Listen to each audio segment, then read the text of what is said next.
നമ്മൾ ഈ ധ്യാനത്തിൻ്റെ അവസാന നിമിഷങ്ങളിലേക്ക് വന്നിരിക്കുകയാണ്. അപ്പോൾ നമ്മളിപ്പോൾ കേട്ട കാര്യങ്ങളിൽ ഒന്നുകൂടി അതിനെ സാംശീകരിക്കുമ്പോൾ നമ്മുടെ വിശ്വാസത്തിൻ്റെ ശക്തമായ ബോധ്യമുണ്ടാകുന്നത് വിശ്വാസ പ്രമാണത്തിൻ്റെ ഏറ്റവും അവസാനത്തെ പ്രഖ്യാപനത്തിലാണ്. എന്താണത്? ശരീരത്തിൻ്റെ ഉയർപ്പിലും നിത്യമായ ജീവിതത്തിലും ഞാൻ വിശ്വസിക്കുന്നു.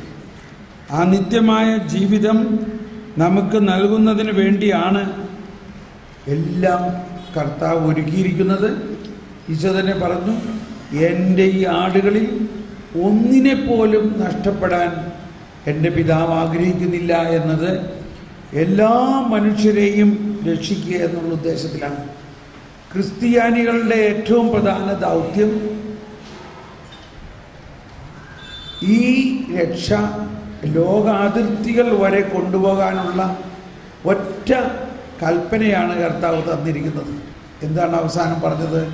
നിങ്ങൾ ലോകമെല്ലാം പോയി സകല സൃഷ്ടികളോടും സുവിശേഷം പ്രഘോഷിക്കുക. എനിക്ക് ഭയങ്കര പ്രയാസമാണ്, ഞാനിങ്ങനെ കടിച്ചു തിന്നാണ്. ഞാൻ പറഞ്ഞാൽ ചിലപ്പോൾ നിങ്ങൾക്ക് ഇഷ്ടാവില്ലല്ലോ, അതുകൊണ്ട് പറയണില്ല അല്ലേ? പറയണം. പറയുകയാണെങ്കിൽ ഇത് മാത്രം നമ്മൾ ചെയ്യാണ്ടുള്ളൂ. ബാക്കിയെല്ലാം നമ്മൾ ഞായറാഴ്ച നന്നായിട്ട് പള്ളിയിൽ പോയി അത് കഴിഞ്ഞ് ഇറച്ചിയും മീനും കള്ളും ഒക്കെ അടിച്ച് സുഖമായിട്ട് കിടന്ന് ഉറങ്ങി ഇഷ്ടം പോലെ കാശുണ്ടാക്കി വലിയ വീടും ബംഗ്ലാവും ഇതൊക്കെ ഉണ്ടാക്കി. എന്നിട്ട് ഇതെല്ലാം എവിടെ പോകും പറയും, ഇതെല്ലാം എവിടെ കൊണ്ടുപോകും പറയും. അപ്പം അതുകൊണ്ട് ചെറുപ്പം മുതലേ നമുക്കുണ്ടാകേണ്ട ഒരു വിചാരം എന്താ? നമ്മൾ എവിടേക്ക് വേണ്ടിയുള്ളവരാണ്? സ്വർഗത്തിന് വേണ്ടിയുള്ളവരാണ്. നമ്മളുടെ ജീവിതം ഇവിടെ അല്ല. എന്നാൽ ഇവിടുത്തെ ജീവിതത്തിൽ നമ്മൾ ചെയ്യേണ്ടത് എന്താണ്? സ്വർഗത്തിന് വേണ്ടിയുള്ള പ്രവർത്തനമാണ്. ഇതാണ് അടിസ്ഥാനപരമായ നമ്മുടെ വിശ്വാസം. ഒരുപക്ഷെ 2000 വർഷമായിട്ട് നമ്മൾ അതിനകത്തേക്ക് ഇപ്പോൾ തുടങ്ങുന്നേ ഉള്ളൂ. നമ്മൾ ഇനിയും കാലഘട്ടമുണ്ട്. നമുക്ക് ഈ കാലഘട്ടത്തിൽ പ്രത്യേകിച്ച് നമ്മൾ മനസ്സിലാക്കേണ്ടത് ഈ ലോകാവസാനം എന്ന് പറഞ്ഞുകൊണ്ട് പേടിക്കേണ്ട ഒരു കാര്യമില്ല. ഇപ്പോൾ നമ്മളിപ്പോൾ അങ്ങോട്ടേക്കാണ് പോകാൻ പോകുന്നത്. അപ്പോൾ നമ്മൾ എന്തെല്ലാമാണ് 8 കാര്യങ്ങൾ പഠിച്ചത്. 8 കാര്യങ്ങൾ നമ്മൾ എന്താ പഠിച്ചത്? 1, എന്താണ് ശരീരത്തിൻ്റെ ഉയർപ്പ്, എങ്ങനെ നമ്മുടെ ശരീരം ഉയർത്തെഴുന്നേക്കും. 2, മരണം എന്നാൽ എന്താണ്? മരണം യേശുക്രിസ്തുവിലേക്കുള്ള പ്രവേശനവും നിത്യജീവിതത്തിലേക്കുള്ള ആഗമനവുമാണ്. തനത് വിധി എന്താണ്? മരിക്കുന്ന സമയത്ത് തന്നെ ഓരോരുത്തരും ക്രിസ്തുവിനോടുള്ള വിശ്വാസവും ഐക്യവും ക്രിസ്തുവിലുള്ള വിശ്വാസവും ഐക്യവും അവർ ചെയ്ത പ്രവൃത്തികളുടെയും ഫലമായിട്ട് അവർക്ക് അപ്പം തന്നെ വിധി ഉണ്ടാവും എന്ന് പറഞ്ഞാൽ നമ്മൾ ഉടനെ പേടിക്കേണ്ട ആവശ്യമില്ല. പെട്ടെന്നൊരു വചനം വരികയാണ്. 1 തെസ്സലോനിയർക്കാർക്ക് എഴുതിയ ലേഖനത്തിൽ പൗലോസ്ലീഹ പറയുന്നുണ്ട്, അവൻ കള്ളനെ പോലെ വരും എന്ന് പറഞ്ഞിട്ട് നിങ്ങൾ വിഷമിക്കേണ്ട ആവശ്യമില്ല. എന്താണ്? കള്ളനെ പോലെ വരുന്നത് എന്തിനു വേണ്ടിയാണ്? വിധിക്കുന്നതിന് വേണ്ടിയാണ്. എന്നാൽ 1 തെസ്സലോനിയർ 5-ാം അധ്യായത്തിൽ രാത്രിയിൽ 5-ാം അധ്യായത്തിൽ 2 മുതൽ രാത്രിയിൽ കള്ളനെന്ന പോലെ കർത്താവിൻ്റെ ദിനം വരുമെന്ന് നിങ്ങൾക്ക് നന്നായി അറിയാം. സമാധാനവും ഭദ്രതയും എന്നവർ പറഞ്ഞുകൊണ്ടിരിക്കെ തന്നെ ഗർഭിണിക്ക് പ്രസവവേദന ഉണ്ടാകുന്നത് പോലെ പെട്ടെന്ന് നാശം അവരുടെ മേൽ നിപതിക്കും. ഇത് പറയുമ്പോൾ നമ്മൾ ശരിക്കും പേടിയായില്ലേ? പേടിയായോ? ഇത്രേ പറയുള്ളൂ ആൾക്കാർ. അതിന് ശേഷമുള്ളത് നിങ്ങൾ കേട്ടിട്ടുണ്ടോ എന്ന് പറഞ്ഞേ, ആരെങ്കിലും ഒന്ന് പറഞ്ഞേ. ഇപ്പം നോക്കാണ്ടെന്ന് പറഞ്ഞേ, അതിന് ശേഷം പറഞ്ഞേക്കണം ആരെങ്കിലും പറഞ്ഞ് കേട്ടിട്ടുണ്ടോ? അപ്പം ഇതാണ് നമ്മൾ സുവിശേഷത്തിൽ പേടിപ്പിച്ച് മനുഷ്യനെ എങ്ങനെയെങ്കിലും ഭയപ്പെടുത്താനുള്ള വചനം പറഞ്ഞ്, അതല്ല സുവിശേഷം. സുവിശേഷം എന്ന വാക്കിൻ്റെ അർത്ഥം എന്താണ്? സമാധാനം നൽകുന്ന ഒരു വിശേഷമാണ്. കേട്ടോ? അടുത്ത വചനം ഒന്ന് എല്ലാവരും വായിച്ചേ. അതിൽ നിന്ന് അവർ രക്ഷപ്പെടുകയില്ല. എന്നാൽ സഹോദരരെ, എല്ലാവരും നേരിട്ട് പറഞ്ഞേ, എന്നാൽ സഹോദരരെ, എല്ലാവരും ഒന്ന് ഏറ്റു പറയാന്ന് പറഞ്ഞ മനസ്സിലായില്ലേ? എന്നാൽ സഹോദരരെ, ആ ദിവസം കള്ളൻ എന്ന പോലെ നിങ്ങളെ അപ്രതീക്ഷിതമായി പിടികൂടാൻ ഇടയാകത്തക്ക വിധം നിങ്ങൾ അന്ധകാരത്തിലല്ല കഴിയുന്നത്. ഒന്നുകൂടി പറഞ്ഞ എല്ലാവരും ശബ്ദമുയർത്തി ഒന്ന് പറഞ്ഞേ. എന്നാൽ സഹോദരരെ, ആ ദിവസം കള്ളൻ എന്ന പോലെ നിങ്ങളെ അപ്രതീക്ഷിതമായി പിടികൂടാൻ ഇടയാകത്തക്ക വിധം നിങ്ങൾ അന്ധകാരത്തിലല്ല കഴിയുന്നത്. നിങ്ങളെല്ലാവരും പ്രകാശത്തിന്റെയും പകലിന്റെയും പുത്രന്മാരാണ്. നമ്മിൽ ആരും തന്നെ രാത്രിയുടെയോ അന്ധകാരത്തിന്റെയോ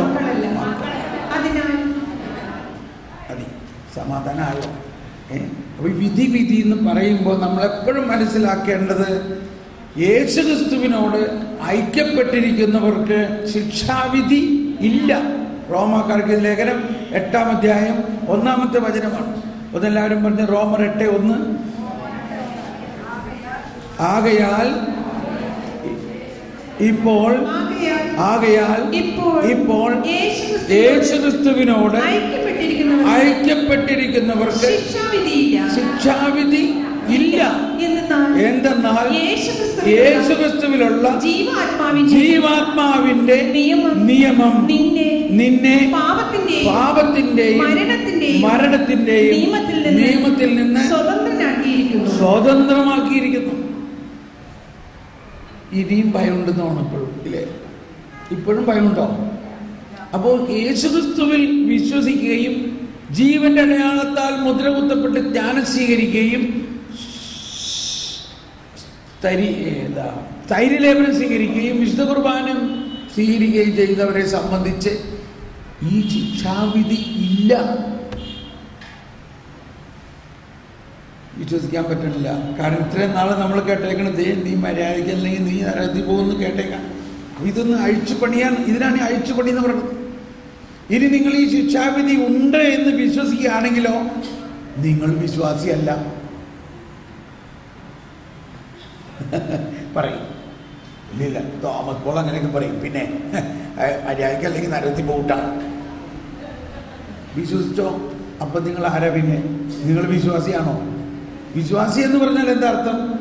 കർത്താവ് ഈശോമിശിഹ ചെയ്ത ഈ രക്ഷാകര പദ്ധതികളിൽ വിശ്വസിക്കുകയും അത് അനുഭവിക്കുകയും അതിന്റെ സ്വാതന്ത്ര്യത്തിൽ ജീവിക്കുന്നവരുമാണ് വിശ്വാസം.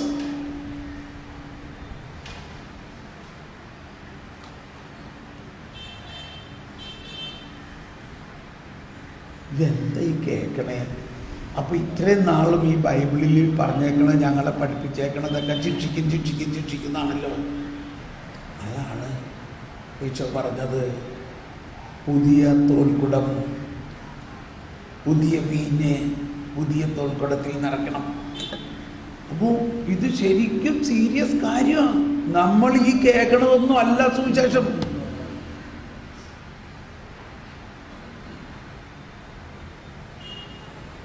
എന്തുകൊണ്ട് നമുക്ക് ഈ വെളിപാടുകൾ കിട്ടാത്തത് എന്തുകൊണ്ടാ? പോട്ടെ, അത് പറയണ്ട. ഞാൻ ഫരിസേനായിക്കൊണ്ടിരിക്കുകയാണ്. അതിന് നിങ്ങൾക്ക് തന്നെ കർത്താവ് പഠിപ്പിച്ചു തരട്ടെ. നമ്മളിപ്പോൾ വേഗം ഇപ്പോൾ തനത് വിധി കഴിഞ്ഞു. എന്തെല്ലാമാണ് 8 കാര്യങ്ങൾ?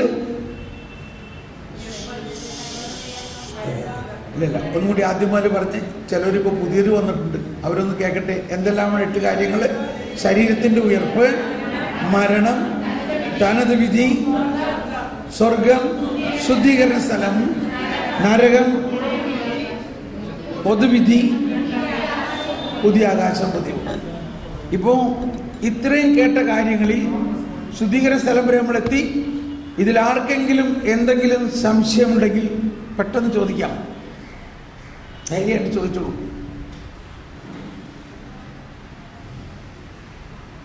ഒരു സംശയമില്ല, അല്ലേ? ക്ലിയർ അല്ലേ?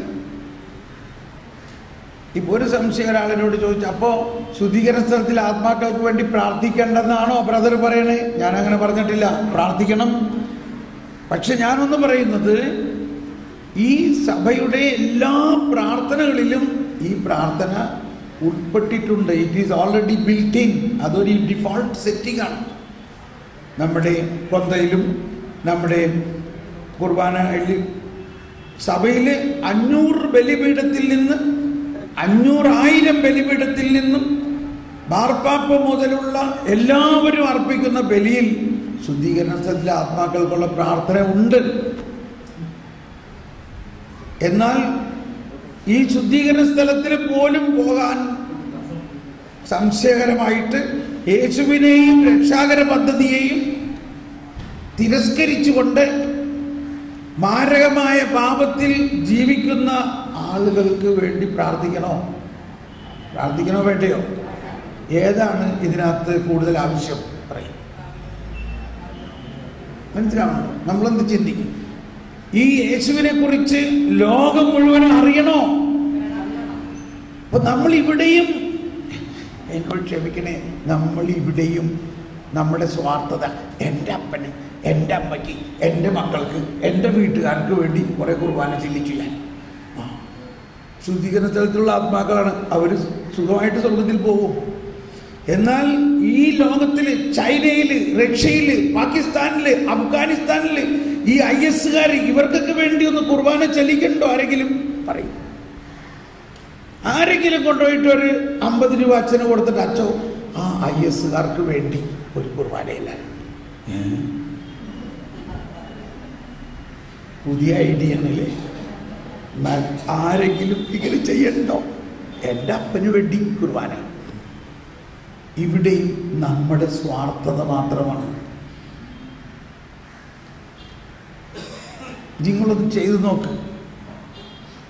ഈ കൊച്ചു ത്രേസ്യ ഫ്രാൻസീനിക്ക് വേണ്ടി കുർബാന ചെല്ലാനായിട്ട് അവൾ ചൊരുക്കൂട്ടിയിരുന്ന അവരുടെ പോക്കറ്റ് മണി ഉണ്ടല്ലോ, പിള്ളേരുടെ കാശ് കൊടുക്കാന്നല്ലേ പറയണേ, ആ പിഗ്ഗി ബാങ്കിലിരുന്ന പൈസ എടുത്തിട്ട് സെലിൻ ചേച്ചിയുടെ അടുത്ത് കൊടുത്തിട്ട്, ചേച്ചി ഈ പൈസ കൊണ്ടുവന്നിട്ട് വികാരി അച്ഛനെ കൊടുത്തിട്ട് ഒരു കുർബാന നമുക്ക് ഫ്രൻസിനിക്ക് വേണ്ടി ചെല്ലാൻ പറയും. അപ്പോൾ അവളോട്, അതിന് ഫ്രൻസിനി മരിച്ചിട്ടില്ലല്ലോ. അതേ, മരിച്ചു കഴിഞ്ഞിട്ടല്ല അവന് കൃപയുടെ ആവശ്യം.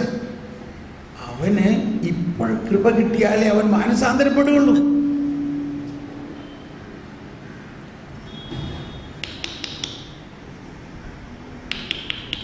ഐഡിയ മനസ്സിലായോ?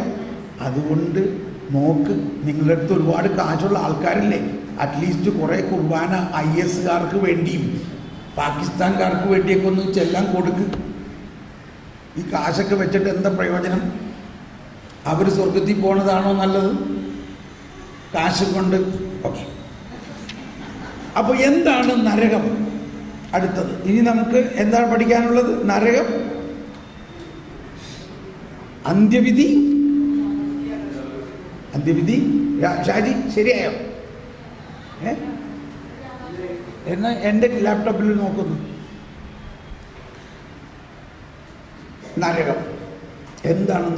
നരകം എന്ന് കേൾക്കുമ്പോൾ തന്നെ നമുക്ക് ഭയങ്കര പേടിയാണ്. പേടി, നമ്മൾ നരകത്തിൽ പോകുന്ന പേടി.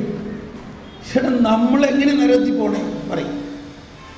അന്ന് ഇസ്രായേൽ ജനത്തോട് പറഞ്ഞു, നിങ്ങൾ ഇസ്രായേൽ ഭവനം കുഞ്ഞാടിനെ ബലിയർപ്പിച്ച് ഓരോ ഭവനവും കുഞ്ഞാടിൻ്റെ രക്തം കൊണ്ട് നിങ്ങളുടെ കട്ടപ്പടികളിൽ മുദ്രകുത്തണം.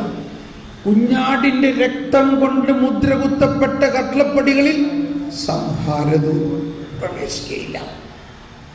എന്നിട്ട് എന്തുണ്ടായി നമുക്കറിയാലോ. ഇതെല്ലാം ഈ വരാനിരിക്കുന്ന കാലഘട്ടത്തിൻ്റെ ഒരു മുൻ അവതരണം കൂടിയാണ്.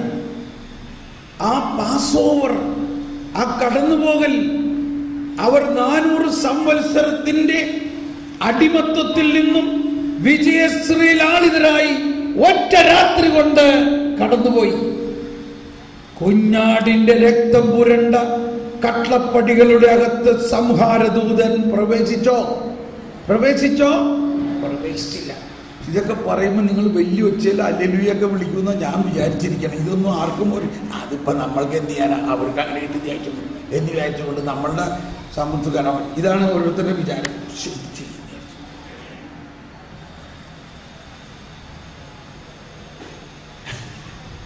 ഇതിൻ്റെ അർത്ഥം മനസ്സിലാവണില്ലല്ലേ? ഇതൊക്കെയാണ് ബൈബിൾ പഠിക്കണമെന്ന് പറയണത്. എന്നാൽ കേട്ടോളൂ, അന്ന് ആ കുഞ്ഞാടിൻ്റെ രക്തമാണ് അവരുടെ കട്ടിളപ്പടികളിൽ പൂശിയതെങ്കിൽ ഈ ക്രിസ്ത്യാനിയാകുന്ന നമ്മൾ ഓരോരുത്തരുടെയും കട്ടിളപ്പടികളിൽ ഏത് കുഞ്ഞാടിന്റെ രക്തമാണ് പൂശിയിരിക്കുന്നത്? യേശു എന്ന ദൈവപുത്രനായ യേശുവിന്റെ ദിവ്യ കുഞ്ഞാടിന്റെ രക്തം പൂശിച്ചിരിക്കുന്ന ഈ കട്ടിളപ്പടിയുടെ ഉള്ളിൽ ഏത് സംഹാരദൂതൻ പ്രവേശിക്കും? പറയും. പ്രവേശിക്കോ? പ്രവേശിക്കാൻ പറ്റുമോ? ഇതാണ് നമ്മുടെ വിശ്വാസം. സമാധാനായോ? ഇത് വിശ്വസിക്കണം. അപ്പോൾ നരകം എന്ന് പറഞ്ഞാൽ എന്താ? ഇവിടെ വായിക്കാം. മനസ്തപിച്ച് ദൈവത്തിൻ്റെ കരുണാർദ്ര സ്നേഹം സ്വീകരിക്കാതെ മാരകപാപത്തിൽ മരിക്കുക എന്നതിൻ്റെ അർത്ഥം നമ്മുടെ സ്വതന്ത്രമായ തീരുമാനപ്രകാരം എന്നേക്കുമായി ദൈവത്തിൽ നിന്ന് വേർപെട്ട് നിൽക്കുക എന്നതാണ്. ദൈവത്തോടും വാഴ്ത്തപ്പെട്ടവരോടുമുള്ള സംസർഗത്തിൽ നിന്ന് സുനിശ്ചിതമായി നമ്മെ തന്നെ വേർപെടുത്തുന്ന അവസ്ഥയെ നരകമെന്ന് വിളിക്കുന്നു. ഒന്നുകൂടി പറയാം. മനസ്തപിച്ച് ദൈവത്തിൻ്റെ കരുണാർദ്രമായ സ്നേഹം സ്വീകരിക്കാതെ മാരകമായ പാപത്തിൽ വരിക്കുക എന്നതിൻ്റെ അർത്ഥം നമ്മുടെ സ്വതന്ത്രമായ തീരുമാനപ്രകാരം എന്നേക്കുമായി ദൈവത്തിൽ നിന്ന് വേർപെട്ട് നിൽക്കുക എന്നതാണ്. മനസ്തപിച്ച് ദൈവത്തിൻ്റെ കരുണാർദ്രമായ സ്നേഹം സ്വീകരിക്കാതെ. അപ്പോൾ അവിടെ 2 പോയിന്റാണ്. കർത്താവ് ഈശോ മിശിഹ തൻ്റെ ജീവൻ അർപ്പിച്ചുകൊണ്ട് ആ കുരിശ് നിർത്തുമ്പോൾ കർത്താവ് ഈശോ മിശിഹ തൻ്റെ ജീവൻ അർപ്പിച്ചുകൊണ്ട് നമുക്ക് വേണ്ടി നേടിത്തന്ന ഈ കരുണയെ തിരസ്കരിക്കാൻ നമുക്ക് സ്വാതന്ത്ര്യമുണ്ട്. തിരസ്കരിക്കാൻ നമുക്ക് സ്വാതന്ത്ര്യമുണ്ട്. അങ്ങനെ തിരസ്കരിക്കുമ്പോൾ പിന്നെ അയാൾക്കത് കിട്ടുമോ? അതാണ്. അങ്ങനെ തിരസ്കരിക്കുകയും അപ്പൊ തന്നെ അയാൾ പാപാവസ്ഥയിലായി, ഇല്ലേ? മാരകമായ പാപത്തിൽ ജീവിക്കുകയും ആ അവസ്ഥയിൽ മനസ്തപിക്കാതെ മരിക്കുകയും ചെയ്യുന്നവർ ആണ് നരകത്തിൽ പോകുന്നത്. പക്ഷേ ഇങ്ങനെ ഒരു അവസ്ഥ ഉണ്ടെങ്കിലും ദൈവം ആഗ്രഹിക്കുന്നുണ്ടോ ആരെങ്കിലും നരകത്തിൽ പോകണമെന്ന്? അതാണ് അടുത്ത പോയിന്റ്. ആരും നരകത്തിൽ പോകരുതെന്നാണ് ദൈവം ആഗ്രഹിക്കുന്നത്. 1937 പറയുകയാണ് നരകത്തിൽ പോകാൻ. 1037 നരകത്തിൽ പോകാൻ ആരെയും ദൈവം മുൻകൂട്ടി നിശ്ചയിക്കുന്നില്ല.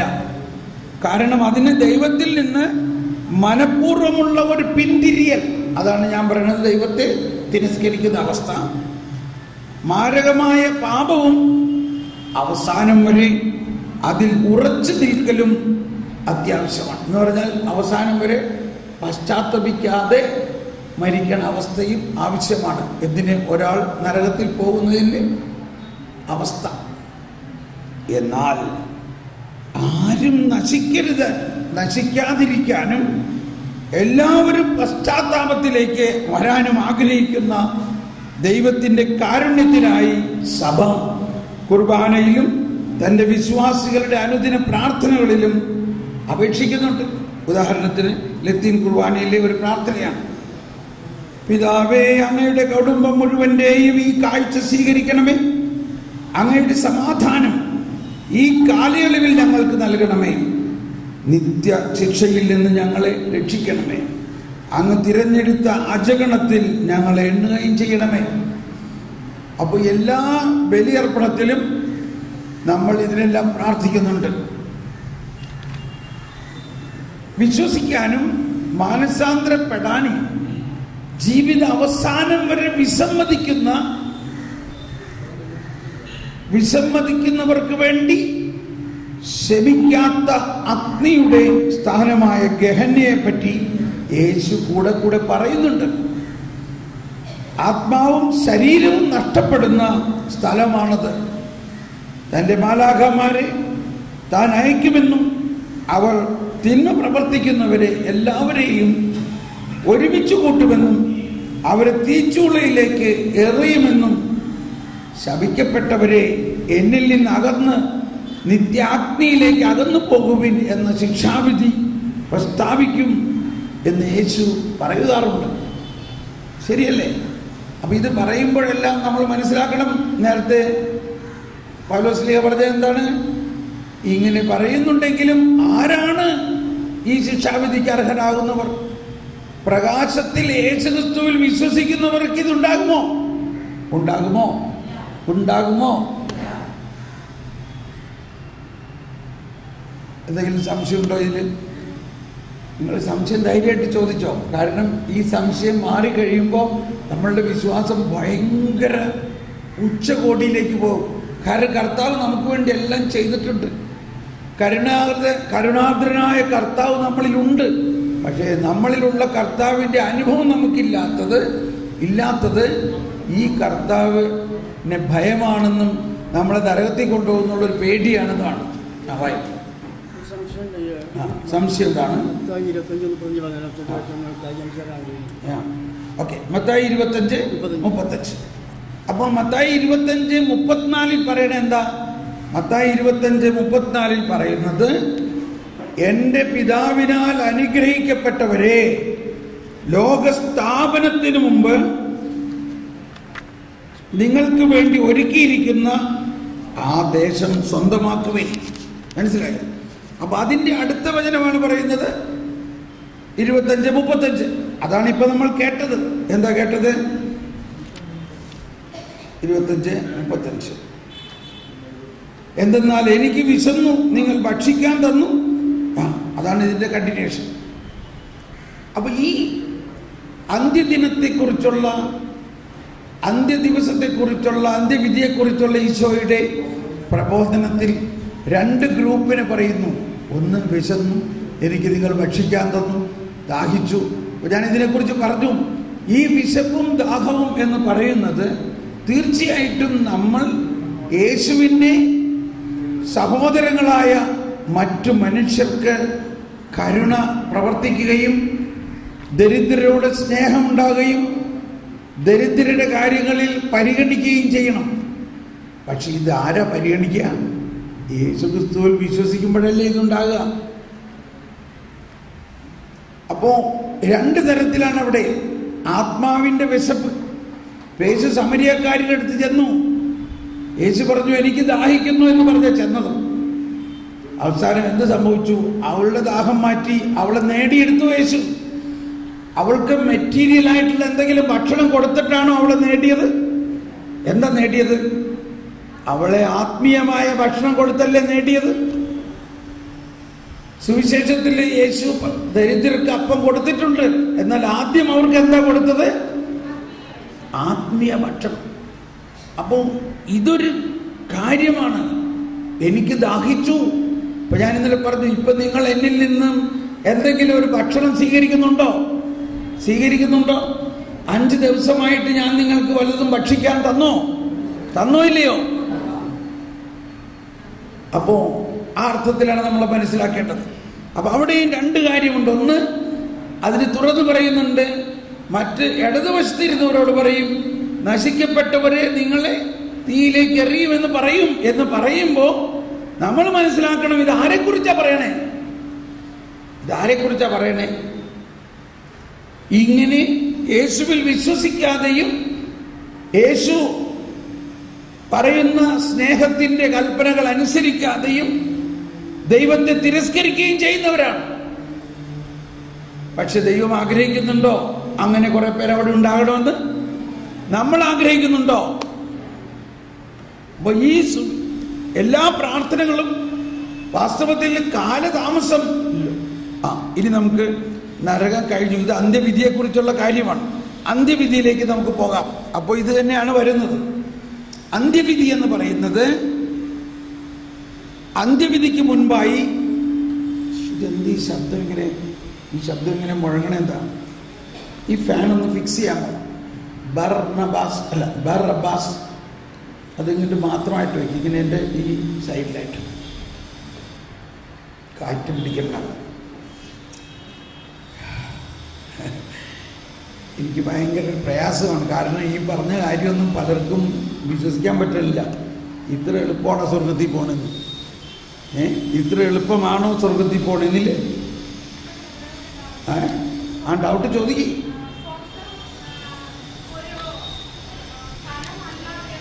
ആ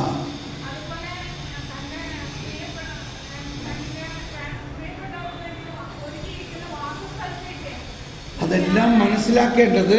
അപ്പോൾ ഈ വാസസ്ഥലം എന്ന് പറയുന്നത്, എൻ്റെ പിതാവിൻ്റെ ഭവനം എന്ന് പറയുന്നത്, ഈശോ പറഞ്ഞു ഞാനായിരിക്കുന്നത് സ്ഥലത്തേക്ക് നിന്നെ കൊണ്ടുപോകും. ഞാനായിരിക്കുന്ന സ്ഥലം എന്ന് പറയുന്നത് ത്രിത്വൈക ദൈവത്തിൻ്റെ സഹവാസമാണ്. അപ്പം അതൊക്കെയാണ് ജ്ഞാനത്തിലൂടെ നമ്മൾ മനസ്സിലാക്കേണ്ടത്. ഈ ഭൂമിയിൽ വെച്ച് അനുഭവിക്കാം, പിന്നെ അനുഭവിച്ചുകൊണ്ടിരിക്കുന്നു. ത്രിത്വൈക ദൈവവുമായിട്ട് നമ്മൾ ഇവിടെ വെച്ച് തന്നെ സഹവാസത്തിൽ അനുഭവിച്ചുകൊണ്ടിരിക്കുന്നു. എന്നിരുന്നാലും ഈ ഭൗമിക ജീവിതം ഒരിക്കൽ അവസാനിച്ച്, ഈ ഭൗമിക ജീവിതം കഴിഞ്ഞ് ഈ ശരീരം മരിക്കണം. എന്തിനാ ഇത് മരിക്കേണ്ട ആവശ്യം? ഉയർക്കാൻ വേണ്ടിയിട്ടാണ്. ഇത് മരിച്ചു കഴിയുമ്പോഴേ നമ്മുടെ ആത്മാവ് പൂർണ്ണമായ നിത്യജീവനിലേക്ക് പ്രവേശിക്കുകയുള്ളൂ. ആ നിത്യജീവനിൽ നമുക്ക് ഒരുപാട് കാര്യങ്ങൾ ചെയ്യാനുള്ള സാധ്യതകളുണ്ട്. അതാണ് കൊച്ചുറേസ്യ, അമ്മ ത്രേസ്യ, അൽഫോൻസാമ്മ, ചവറാച്ചൻ, ഇവരെല്ലാവരും മരിച്ചതിന് ശേഷമാണ് പല കാര്യങ്ങളും ചെയ്യാൻ തുടങ്ങിയത്.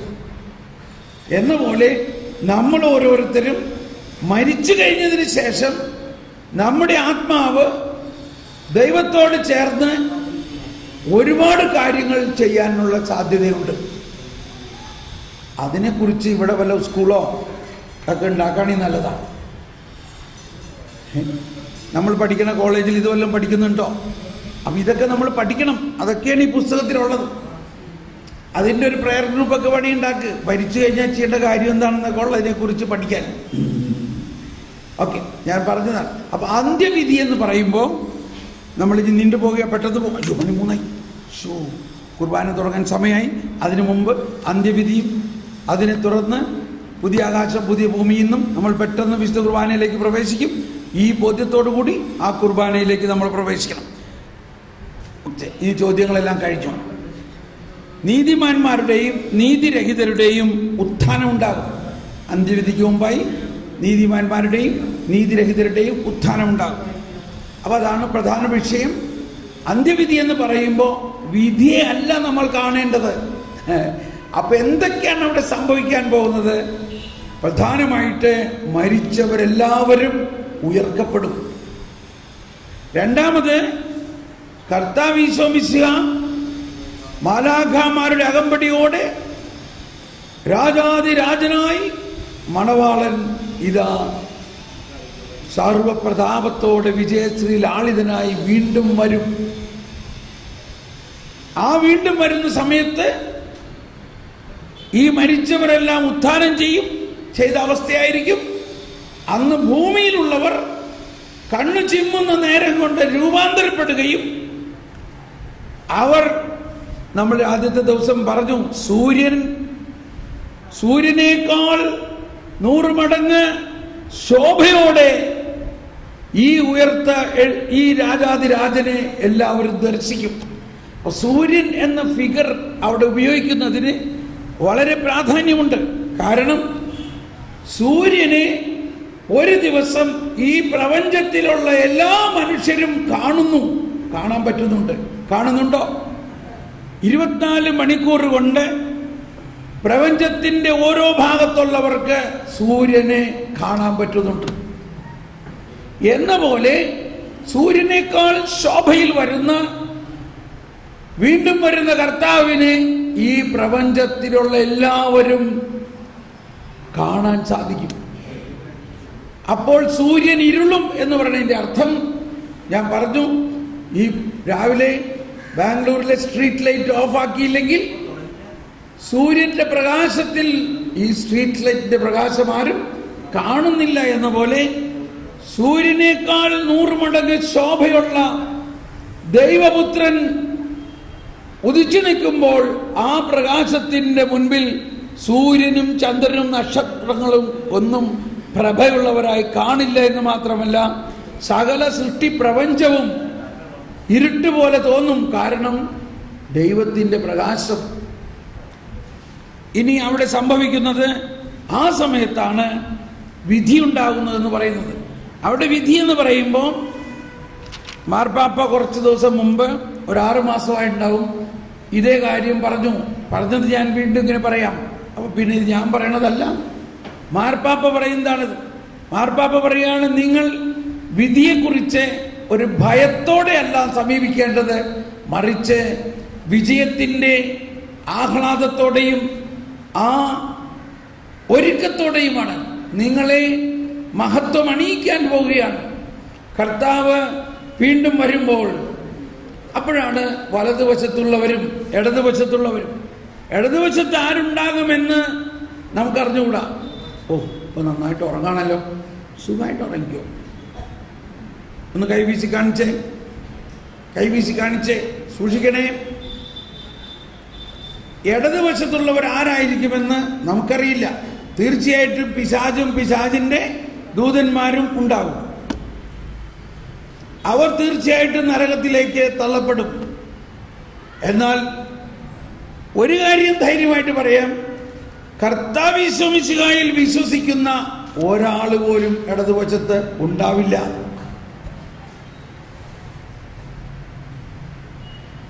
സ്വീകരിക്കാൻ പറ്റുന്നുണ്ടോ? ഇപ്പൊ പറയും വിശ്വസിക്കുന്നു പറഞ്ഞിട്ട് അവർ മര്യാദക്ക് നടന്നില്ലെങ്കിലോ, അവർ ശരിക്കും കുമ്പസാരിച്ചില്ലെങ്കിലോ, അവർ കുർബാനയ്ക്ക് പോയില്ലെങ്കിലോ, അവർ നല്ല രീതിയിൽ ജീവിച്ചില്ലെങ്കിലോ, ഇതൊക്കെയാണ് നമുക്ക് സത്യം പറയാം. അവർ നല്ല രീതിയിൽ ജീവിച്ചില്ലെങ്കിൽ അവരെ മാനസാന്തരത്തിലേക്ക് നയിക്കുന്നതിനുള്ള മധ്യസ്ഥ പ്രാർത്ഥനകൾ പരിശുദ്ധാത്മാവ് തന്നെ ക്രമീകരിച്ച് അവരെ ആ പശ്ചാത്താപത്തിലേക്ക് കർത്താവ് തന്നെ കൊണ്ടുവരും. അതിൻ്റെ അച്ചാരമാണ് അവരിൽ ലഭിച്ചിരിക്കുന്ന മാമോദീസായും അവർ സ്വീകരിക്കുന്ന വിശുദ്ധ കുർബാനയും എല്ലാം. ഓക്കെ, ഇനി കേൾക്കാൻ ചെവിയുള്ളവൻ കേൾക്കട്ടെ. ഇപ്പോൾ എൻ്റെ മനസ്സിൽ വരുന്ന ഒരു വചനം വിശുദ്ധ ബെർണാഡത്തിനെ കുറിച്ച് പറയുമ്പോൾ പറയാറുള്ളതാണ്. ബെർണാഡത്ത് ലൂർദിൽ ഈ സംഭവിച്ചപ്പോൾ അന്നത്തെ കാലത്ത് സഭയിൽ ആർക്കും അത് വിശ്വസിക്കാൻ പറ്റിയില്ല. അപ്പോ പറഞ്ഞ ഒരു വാക്കിതാണ്, those who have faith need no explanation. Those who have no faith, no explanation is possible. വിശ്വസിക്കുന്നവർക്ക് ഒരു എക്സ്പ്ലനേഷൻ്റെ ആവശ്യമില്ല. വിശ്വസിക്കാത്തവനോട് ഒരു എക്സ്പ്ലനേഷനും പറഞ്ഞാലും പ്രയോജനമില്ല. അതാണ് ഒരു word. For those who believe, no explanation is needed. For those who do not believe, no explanation is possible. പറഞ്ഞിട്ട് പ്രയോജനമില്ല. വാട്ട് ഈസ് ഇമ്പോർട്ടൻ്റ് ഈസ് ഈ വിശ്വാസമാണ്. ഒരിക്കലും ഒരു ചേട്ടൻ ചോദിച്ചെന്നോട്, ഞാനൊരു പ്രയർ ഗ്രൂപ്പിലൊരു ക്ലാസ് കൊടുക്കാൻ വരുമെന്നു. ഞാൻ വരാമെന്ന് പറഞ്ഞു. അവർ പ്രതീക്ഷിച്ചില്ല, സാർ 1 മണിക്കൂറിനൊക്കെ ക്ലാസ് എടുക്കാൻ വരും. തീർച്ചയായിട്ടും വരും. ഞാൻ പറഞ്ഞത് എന്തുകൊണ്ടാണ്? ഈശോ പറഞ്ഞേക്കണം, നീ ചെറിയ കാര്യങ്ങളിൽ വിശ്വസ്തത പാലിക്കുകയാണെങ്കിൽ നിന്നെ ഞാൻ വലിയ കാര്യം ഏൽപ്പിക്കും.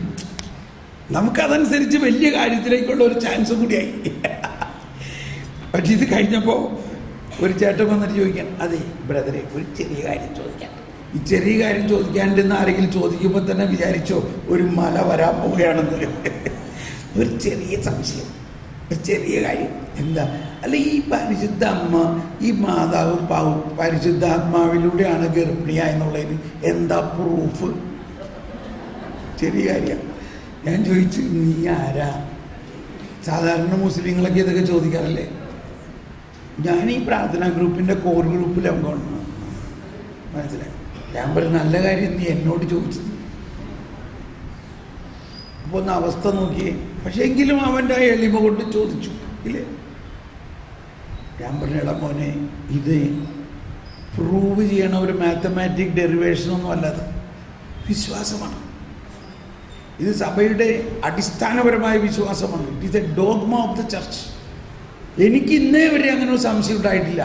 ആരും എന്നെ പ്രൂവ് ചെയ്ത് പഠിപ്പിച്ചുകൊണ്ടല്ല. പരിശുദ്ധാത്മാവ് വിശ്വാസം എന്ന ദാനം നമുക്ക് തരുന്നതിലൂടെയാണ്. അതൊരു ദാനമാണ് വിശ്വാസത്തിൻ്റെ. ആ വിശ്വാസത്തിൻ്റെ ദാനം നമുക്ക് ലഭിക്കുമ്പോൾ അതിൻ്റെ അകത്ത് ഇതുണ്ട്. ആ ദാനത്തിൻ്റെ പെട്ടിയുടെ അകത്ത് ഇതുണ്ട്. ഇപ്പം ഇത് നമുക്ക് ദാനമായിട്ട് തന്നിരിക്കുകയാണ്. പക്ഷെ ഇത് തുറന്നു നോക്കിയാലല്ലേ ഇതിൻ്റെ അകത്ത് എന്തുണ്ടെന്ന് അറിയുള്ളൂ. അപ്പം ജ്ഞാനസ്നാനത്തിലൂടെ വിശ്വാസമെന്ന ദാനം നമുക്ക് നൽകിയതിൽ ഇതെല്ലാം ഉണ്ട്. അപ്പം അത് നീ പ്രാർത്ഥിക്കണം, കർത്താവേ ആ ദാനത്തിൽ ഈ കാര്യം എനിക്ക് പരിശുദ്ധാത്മാവിലൂടെ തുറന്നു തരണേ. അപ്പം എന്ന മാതിരിയാണ് അന്ത്യവിധിയെക്കുറിച്ചുള്ള കാര്യം. അപ്പോൾ പോപ്പ് ഫ്രാൻസിസ് പറയാണ്, അന്ത്യവിധി സമയത്ത് നിങ്ങൾ ഒറ്റയ്ക്കല്ല. ഇപ്പം നമ്മൾ നേരത്തെ തന്നെ കേട്ട വചനമില്ലേ, ഞാൻ വീണ്ടും വന്ന് ഞാനായിരിക്കുന്നിടത്ത് നിങ്ങളുമായിരിക്കാൻ വേണ്ടി ഞാൻ നിങ്ങളെയും കൂട്ടിക്കൊണ്ടുപോകും. ഇതാണ് ഈശോ പറഞ്ഞിരിക്കുന്നത്. ഞാൻ നിങ്ങൾക്ക് വേണ്ടി ഒരു സ്ഥലം ഒരുക്കി, എല്ലാം ഞാൻ നിങ്ങൾക്ക് വേണ്ടി സ്ഥലം ഒരുക്കി എന്ന് പറഞ്ഞാൽ ഞാൻ കുരിശിൽ നിങ്ങൾക്ക് വേണ്ടി പീഡ സഹിച്ച് നിങ്ങൾക്ക് വേണ്ടി സ്ഥലം ഒരുക്കി. അതിൽ തന്നെ ഇതെല്ലാം ഉണ്ട്. സ്ഥലമൊരുക്കി ഈശോ മിശിഹാ കർത്താവ് കുരിശിൽ പിടഞ്ഞു മരിച്ചത് നിങ്ങളെ നരകത്തിൽ കൊണ്ടുപോകാൻ വേണ്ടിയാണോ? ഒറ്റ സിമ്പിൾ ചോദ്യം. എന്നാൽ പിന്നെ ഈ കഷ്ടപ്പെട്ടതിനൊക്കെ എന്താ പ്രയോജനം? പിശാച് ഒരാളെ നരകത്തിൽ കൊണ്ടുപോകണമെന്ന് നോക്കി കൈയും കെട്ടി നിൽക്കുന്നവനാണോ കർത്താവ് ഈശോ മിശിഹാ? മനസ്സിലാവുന്നുണ്ടോ? അപ്പൊ കർത്താവ് ഈശോ മിശിഹാ ഒരു വെല്ലുവിളിയോടെ വിജയശ്രീ ലാളിതനായി കഴിഞ്ഞിട്ടാണ് ഈ അന്ത്യവിധി ഉണ്ടാകുന്നത്. അപ്പോൾ ഇവിടെയാണ് ഒരു കാര്യം ആരും മനസ്സിലാകാത്തൊരു കാര്യം. ഈ അന്ത്യവിധി എന്താ ഉണ്ടാകുക? അതാണ് വായിച്ചോ, മത്തായി 24-ാം അധ്യായത്തിൽ, അതായത് ഈ 25-ലാണല്ലോ അന്ത്യവിധിയെ കുറിച്ച് പറയണേ. അതിന് തൊട്ട് മുമ്പുള്ള അധ്യായത്തിൽ 24-ാം അധ്യായത്തിൽ 14-ാമത്തെ വചനം പറയുന്നു. ഇതാണ് ഏറ്റവും പ്രധാനമായിട്ട് ശ്രദ്ധിക്കേണ്ടത്. എന്താണ് കേട്ടോ? ഒന്നെല്ലാവരും ശബ്ദമുയർത്തി കരമുയർത്തി ഏറ്റുപറഞ്ഞ് വായിച്ചത്, എല്ലാ ജനതകളുടെയും സാക്ഷ്യത്തിനായി രാജ്യത്തിന്റെ ഈ